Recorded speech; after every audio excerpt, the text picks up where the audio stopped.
Ipina-impeach na ng Kongreso ng South Korea si President Yoon Suk Yeol. Nako, sana all! Sana all! Sana all. Kailan kaya may impeach yung presidente natin no? Hindi, ako nagtatanong lang. Legal naman yan kasi pinapa-impeach nyo nga si Vice President Kasi kung si Vice President pinai-impeach nyo, mas maraming kalokohan si Marcos. Oh!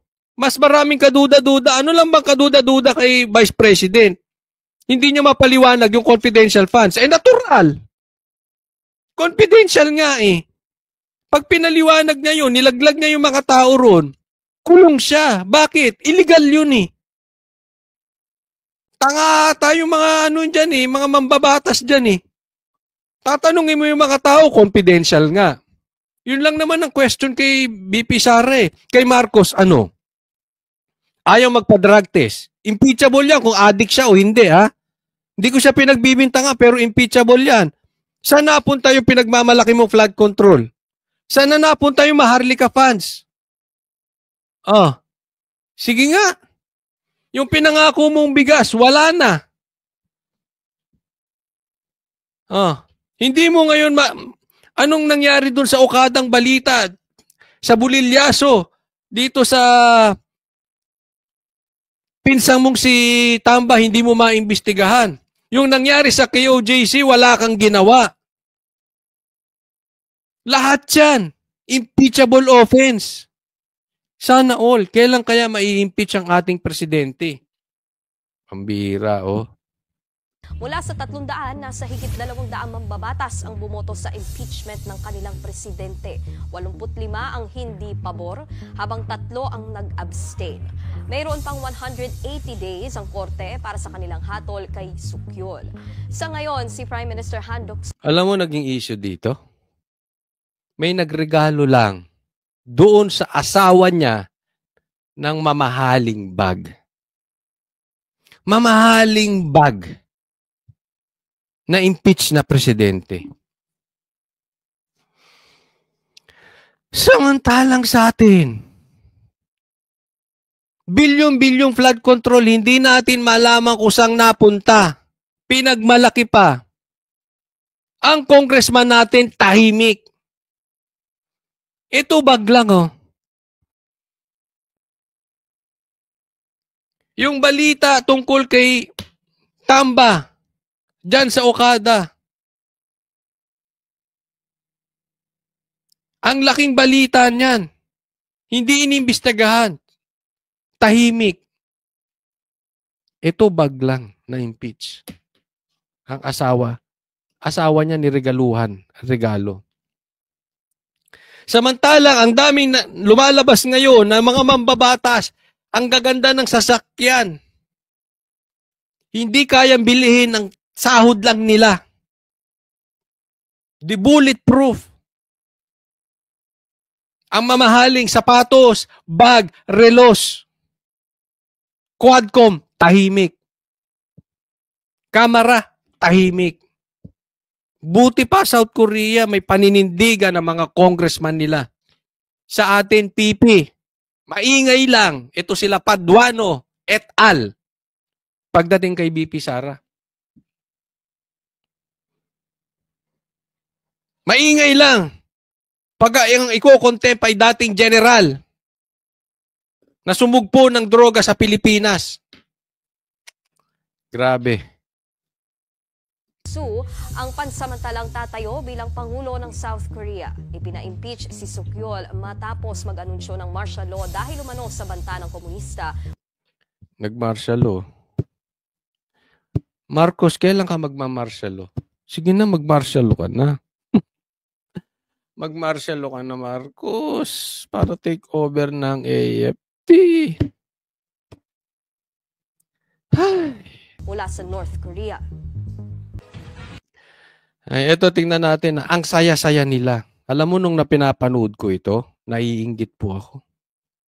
Nung nalaman nilang na-impeach na yung presidente nila, ang sasaya ng mga Koreano. Sabi ko, sana all. Naisip ko, sana all. Sabi ko, Panginoon, kailan yung gagawin sa amin ito? Hanggang kailan kami magdudusa sa gobyernong ito? Eto tingnan ninyo, pakinggan ninyong mabuti. Nung in-announce na, na in-announce nung kanilang kanilang congressman na ang number 1 daw sa music chart ay apathy. Apathy. Hindi. Hindi yun ang in-announce, hindi apathy ang in-announce.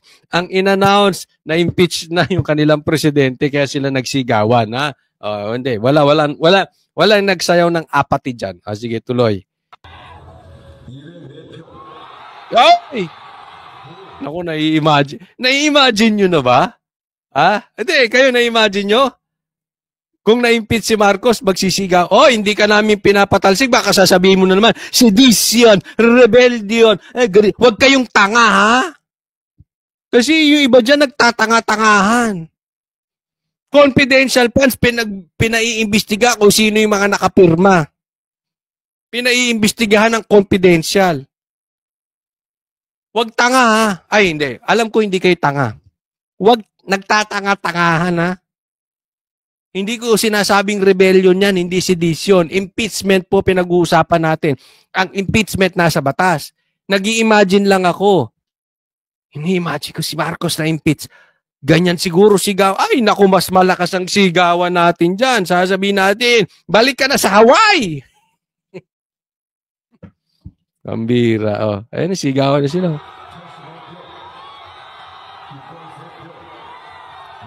Grabe. Pilipinas kung mahal. Nang mangyak-ngyak sila. Kailan kaya mangyayari sa atin to? Kailan? Kailan tayo makakawala sa mga buwayang nakabarong na mayroong mikropono?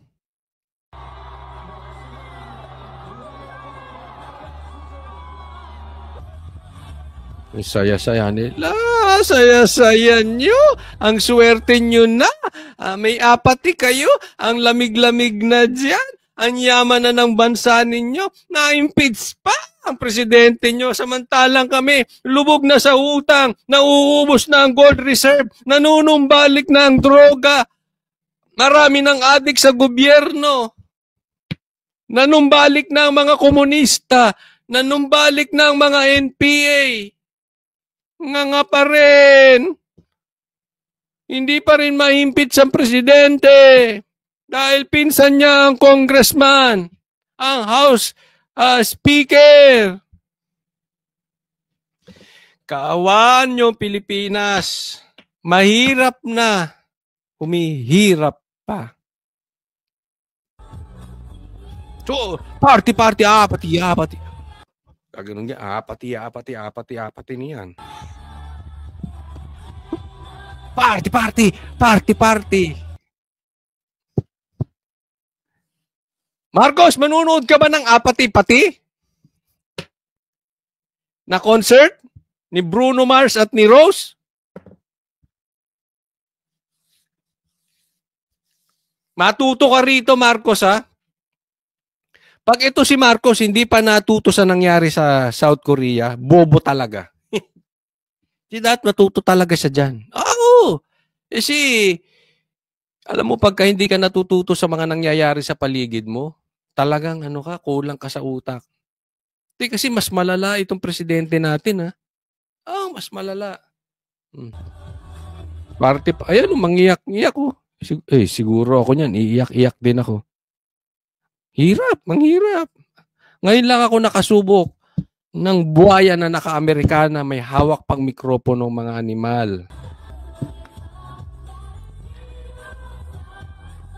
Pero alam nyo, eto pag-usapan natin.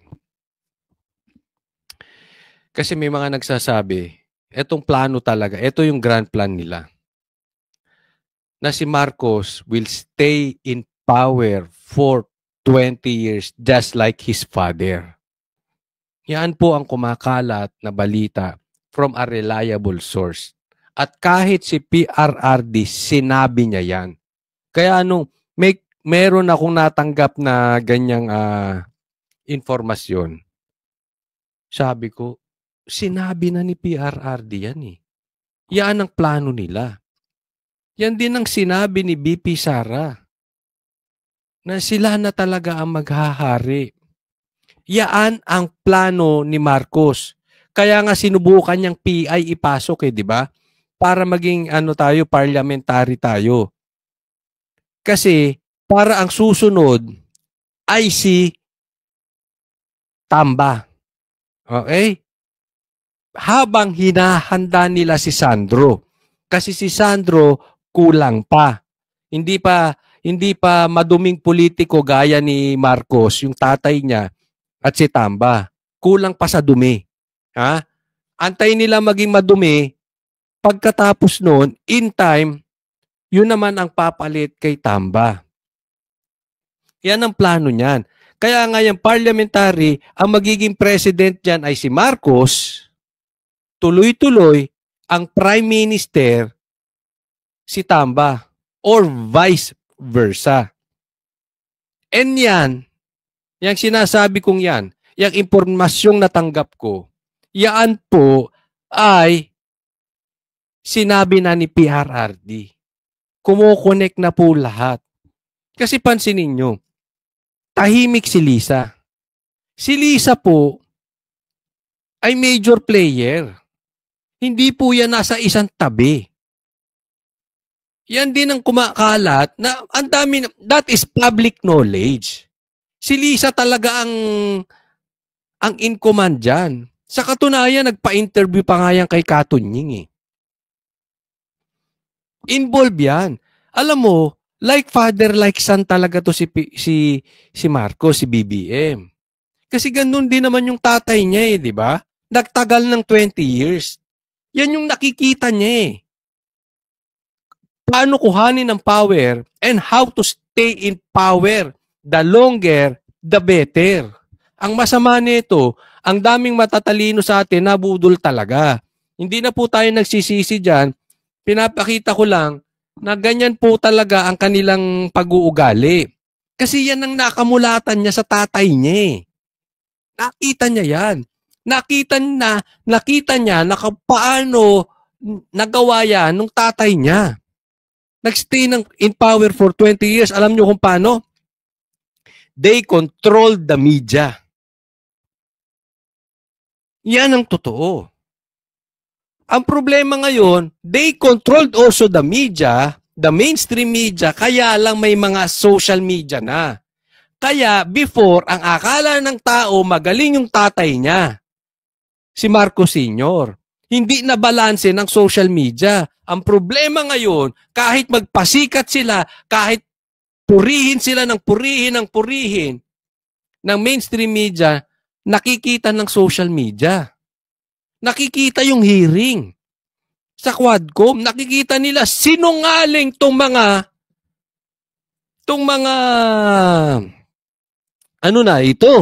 itong Quadcom na ito, itong mga congressman. Kaya nababalanse, nakikita nila ang katotohanan. So yan ang talagang plano. Okay? Marcos will just enjoy himself while Lisa will take over. Ang gagamitin si Tamba, nakikita naman natin yung nangyayari ngayon. 'Di ba? Kung paano nila minamanipulate yung sitwasyon. At sinabi po yan ni Sara, huwag kayong magalit sa akin Binibigyan lang natin ng linaw yung sinabi ni BP Sara at yung sinabi ni PRRD na tumatama rin sa mga impormasyon na kumakalat ngayon.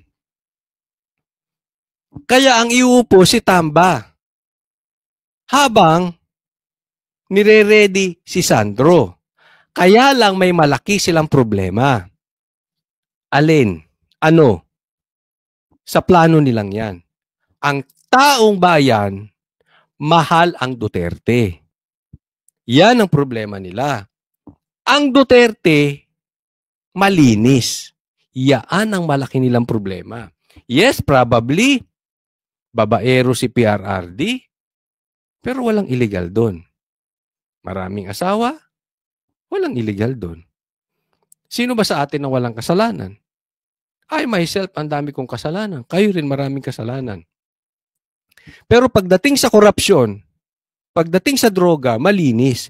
Kaya pilit nilang nilulubog si BP Sara sa korupsyon. Pilit nilang nilulubog sila Pulong sa droga. Naiintindihan nyo? Pero hindi uubra. Bakit? Kasi malinis talaga ang Duterte, kaya mahal ng taong bayan. At alam nila yan. So, kayo Duterte ha, kayo Duterte sumisira sa plano namin. Anong gagawin nila? Sisiraan ng Duterte. Ipapa-impeach si BP Sara. Alam natin malakas si PRRD, mahal na mahal ng taong bayan. But the problem is, mahina na si PRRD.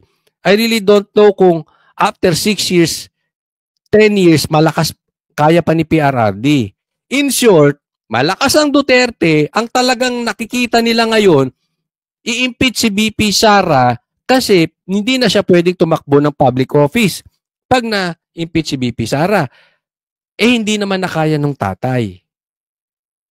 So matutupad. Kaya alam nyo, nung nag-meeting kami nila BP Sara, nung kinausap niya kami at nagpasalamat, sabi ko, isa lang ang request ko sa iyo, BP Sara. We cannot afford na hindi ka tumakbo bilang presidente sa 2028. Kasi pag hindi tumakbo si BP Sara, mauubos talaga ang pera ng taong bayan. Pero meron pa rin silang problema. Ang problema, kahit anong sira nila kay BP Sara, si Tamba hindi talaga kayang mahalin ng taong bayan. So anong ginagawa? Ayuda-ayuda. Hanggang sa mahalin ng taong bayan, si Tamba. Pero nakikita natin nag-fail. Kahit ayuda siya ng ayuda at kahit pinai-impeach si BP Sara, palpak. Sa katunayan, wala ngang gustong pumirma dyan sa impeachment na yan. At yan ang pag-uusapan natin mamaya. So lahat, pumapalpak. Kahit walang Duterte, hindi rin mamahal ng taong bayan wala talagang karisma. Si Tamba, bakit? Ano bang alam niyan? Ano bang kaya ni Tamba at ni Sandro? Wala. Alam mo meron sa kanila? Apelido. Yan lang. Other than apelido, wala na. Sira na yung apelido. Wala na rin eh. Yan ang malaki nilang problema. Pero ang ginagawa nila ngayon, kaya pinipilit siyang ayuda. Pero alam mo, sa nakikita ko, nakakaawa ang Pilipinas dahil posibleng maging presidente si Marcos for 20 years. Nakita niya yan sa tatay niya, paano ginawa nung tatay niya, at nakikita natin ang galawan ngayon, yung plano nila, at ito masakit. Tahimik ang AFP. Tahimik ang ibang congressman. Tahimik ang mga politiko. Kung yung mga yan mananahimik ng tuloy-tuloy, magiging presidente si Marcos for 20 years. Bakit? Kasi takot ang iba nating kababayan magsalita. Hindi man lahat, but majority, tikong mambibig, namumuliti ka, nasa gilid, tahimik. Kaya very possible na maging presidente talaga si Marcos for 20 years kung mananatiling takot itong mga nasa AFP, itong mga uniform men, itong mga politiko natin. Pansin nyo, walang nagsasalita. Meron man pa ilan-ilan. Diba? Antayan ng antayan. Inaantay si ganito, inaantay si ganito, inaantay si ganito. Antayan tayo ng antayan. Pambihira. For the meantime, nauubos ang pera ng taong bayan. For the meantime, makikita natin, baka presidente na ng 20 years si Marcos. And that is very, very possible. Kaya tayo na lang. Kung takot man, kung yung mga politiko gusto lang mamulitika, tahimik sila. Yung mga uniform men, kung gusto lang nila manahimik dyan, tayo sa social media. Tayo ang magpatuloy magsalita. Ngayon, ibalita natin, ano na ba nangyayari dyan sa asa na impeachment? Ito, pag-usapan natin. 3 araw na plenary sessions na lang mayroon ng Kamara bago ang December holiday break sa December 21. Kaya magkakaalaman na sa kahihinatnan ng nakabingbing 3 araw na lang. Okay? So, makikita natin yan Monday, Tuesday, Wednesday after ng Christmas break na. Pag walang nangyari, sa Lunes, sa Martes at sa Miyerkules, malabo na yung impeachment na yan. impeachment complaints laban kay Vice President Sara Duterte sa House of Representatives. Ayon kay House Deputy Minority Leader, ACT Teachers Party List Representative Franz Castro, nakakuha na sila ng mahigit 10 pledges. Meron na silang 10 pledges. Ang kailangan nila 106 na pirma. Pirma, ha? Pledges lang ang nakuha nila. Ibig sabihin, may sige, pipirma ako dyan. Pero wala pang actual na pirma. Ha? Kaya Castro, bumili ka muna ng suka. Huwag kang magpakatiwala dyan sa mga politiko na yan. Huwag kang pakatiwala dyan. Politiko yan katulad mo. Naninimbang yan. Ha? Marami dyan, re-electionist pa. Naninimbang yan. Alam nila malakas ang Duterte. Kasi puro pledges yan. Nag-aantay-antayan din yan. Politiko yan eh. Ha? Hindi ka tanga, Castro, sa tingin ko lang. Sa tingin ko lang naman, baka tanga ka rin. Pero sa tingin ko hindi. Pero huwag ka magtanga-tangahan. Niloloko ka lang yung mga pledges na yan. Ha? Pero gayon pa man, walang pumipirma. Nakakatawa ka, Castro. Ay, nako. Isusuportahan ng impeachment resolution na Asan na pirma mo? Raul Manuel, Brosas, Castro. Asan ang pirma? Nga. Nga. 10 pledges lang. Siyempre, kahit ako congressman, kaibigan mo ako. Halimbawa, kaibigan mo ako. Uy, pirmahan mo to. Oo, basta. Garantisado yan, pipirma ko. Politiko eh. sulong ng Makabayan Block. Sa gitna rin ito ng usap-usapang may nagbabalak pang maghain ng ikatlong impeachment complaint. Yan yung palusot nila, alam mo ba? Alam nyo ba yan? Merong first complaint, merong second impeachment complaint. Tapos yung iba, kunwari, ayaw mo nang pumirma kasi inaantay yung pangatlo. Yan, ang palusot nila para wag silang magbukang tanga. Wag silang kahiya-hiya. Kasi sa totoo lang, ayaw nilang pirmahan yan. Hindi naman nila babasahin yung complaint na yan eh. That is political in nature. Kalokohan. Niloloko nyo ang taong bayan.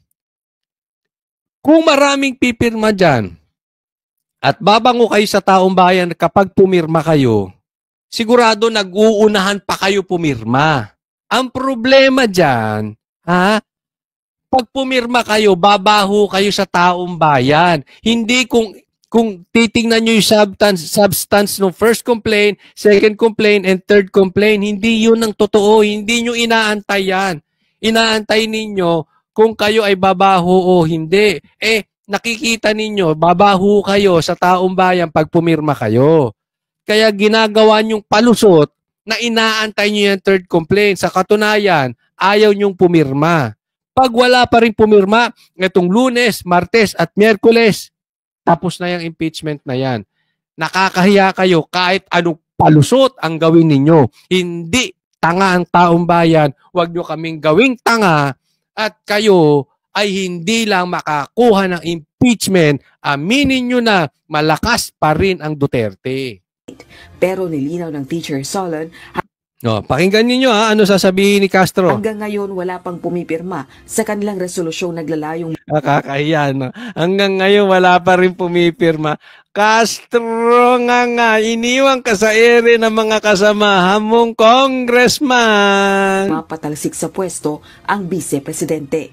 Generally, wala pang talagang nakapirma. Ayun, nagbuka kang tanga, no? Bili na ng suka, ating. Bili na ng suka. Iniwan ka sa ere. Sa kanya galing. Wala pang pumipirma. Mga pledges lang. So mukhang next week pa. Pledges. Naniwala ka sa pangako ng politiko. Hanggat hindi mo nakikita, tangible, Huwag kang maniniwala sa politiko. Yung 20 pesos nga, hindi binigay. Yung wala nga pumasok na baril sa KOJC kasi nungalingan pa. Di ba? Magkakaalamanan. May mga ilan na mga sa minority siguro parang mga 5 or 300 kayo doon.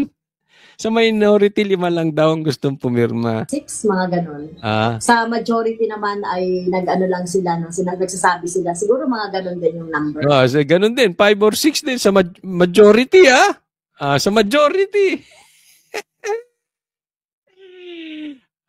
Kawawa ka, Ale. Ale, tindan ka na lang ng barbecue, akyat ka sa bundok, mag-NPA ka, mangidnap ka ng bata. Kasi ganyan naman ang convicted ka, 'di ba? Convicted. Mangidnap ka ulit ng bata. Inisnab ka ng kapwa mo, congressman. Itinanggi naman ni House Quadruple Committee Overall Chairperson, Representative Robert Ace Barbers, na naghihintay sila ng kumpas ni Speaker Martin Romualdez kaugnay ng impeachment issue. Isang senior member ng Nationalista Party, si Congressman Barbers. Sinungaling din tong mama na to. No? Sinungaling. Sabi niya, hindi totoong nag-aantay kami ng kumpas ni Tamba. Hindi. Mamaya, kinumpasan kayo, sabihin niya, pumirma kayo, baka nagkukumahog kayo dyan pumirma. Huwag nga kami.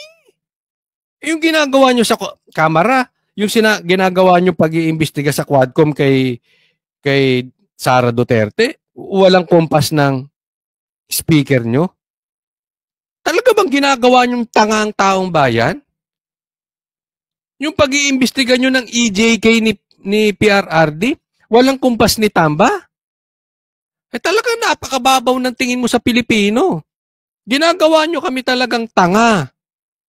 Ngayon, papalusot ka na naman.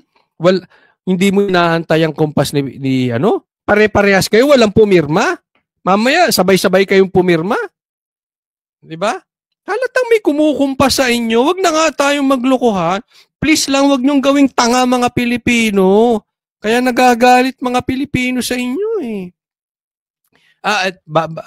Gusto ko lang matanong, naniniwala ba kayo sa sinasabi nito si Barbers? Na hindi sila nag-aantay ng kumpas ni Tambaluslos? Sige, ilagay nyo dyan sa comment section pakilagay nyo dyan. Ay, naku, kung kayo naniniwala dito kay Barbers na ito. Magdidemanda pa raw to sa vloggers eh. Naku, tinira natin. Baka mamaya, pikon pala ito. Pikon pala. Baka magdemanda.